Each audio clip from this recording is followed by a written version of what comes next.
ஸ்ரீ குருப்யோ நமः. இன்று வரலட்சுமி விரத நன்னாள். இந்த நன்னாளிலே நாம் பார்க்க இருக்கும் ஸ்தோத்திரம் நமது பாவங்கள், நோய்கள், துர்மரணம், ஏழ்மை, கிரகபீடைகளை நீக்கி ஞானம், வைராக்கியம், குழந்தைப்பேறு, திருமண பாக்கியம், நீண்ட ஆயுளை தந்தருளும். பிரம்ம புராணத்திலே இந்திரனால் உபதேசிக்கப்பட்ட ஸ்ரீ மகாலட்சுமி கவசத்தைத்தான் இன்று நாம் பார்க்க இருக்கிறோம்.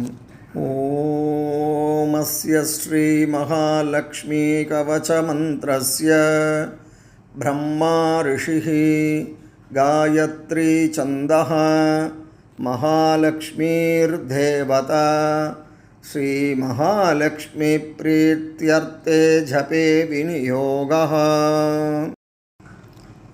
ஸ்ரீ இந்திர உவாச்ச சமஸ்தகவசானாம் து தேஜஸ்வி கவசோத்தமம் ஆத்மரக்ஷணமாரோக்யம் சத்யம் த்வம் ப்ரூஹி கீஷ்பதே.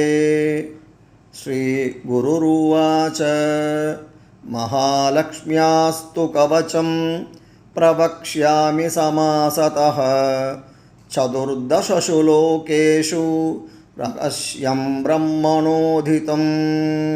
ஸ்ரீ பிரம்ம உவாச்ச சிரோ மே விஷ்ணுபத்னி ச லலாட்டமமிருதோத்பவ சக்ஷுஷி சுவிசாலாக்ஷி ஸ்ரவணே சாகராம்புஜா கிராணம் பாது வராரோஹ ஜிஹ்வா மாம்னாய ரூபிணி முகம் பாது மகாலக்ஷ்மி கண்டம் வைகுண்டவாசினி ஸ்கந்தௌ மே ஜானகி பாது புஜௌ பார்கவநந்தினி பாஹூ த்வௌ திரவிணீ பாது கரௌ ஹரிவராங்கனா வக்ஷப்பாது ச ஸ்ரீதேவி ஹிருதயம் ஹரிசுந்தரி குக்ஷிம் ச வைஷ்ணவி பாது நாபிம் புவனமாத்ருகா கட்டிம் ச பாது வாராகி சக்தினி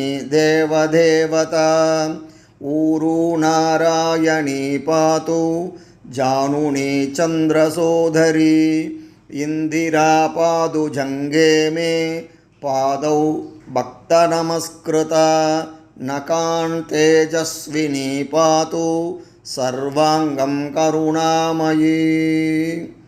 பிரம்மணா லோகரக்ஷார்த்தம் நிர்மிதம் கவசம் ஸ்ரியः ஏ படந்தி மகாத்மானः தே ச தன்யா ஜகத்ரயே கவசேனாவ்ருதாங்கானாம் ஜனானாம் ஜயதா சதா மாதேவ சர்வசுகதா பவ த்வம் அமரேஸ்வரி பூயஸ் சித்திமவாப்னோதி பூர்வோக்தம் பிரம்மணா ஸ்வயம் லக்ஷ்மீர்ஹரிப்ரியா பத்மா ஏதன்னாமத்ரயம் ஸ்மரன் நாமத்ரயமிதம் ஜப்த்வா சயாதி பரமாம் ஸ்ரியம் யப்படேத் ச ச தர்மாத்மா சர்வான் காமானவாப்னுயாத். இதி ஸ்ரீ பிரம்ம புராணே இந்திரோபதிஷ்டம் ஸ்ரீ மகாலக்ஷ்மி கவசம் சம்பூர்ணம்.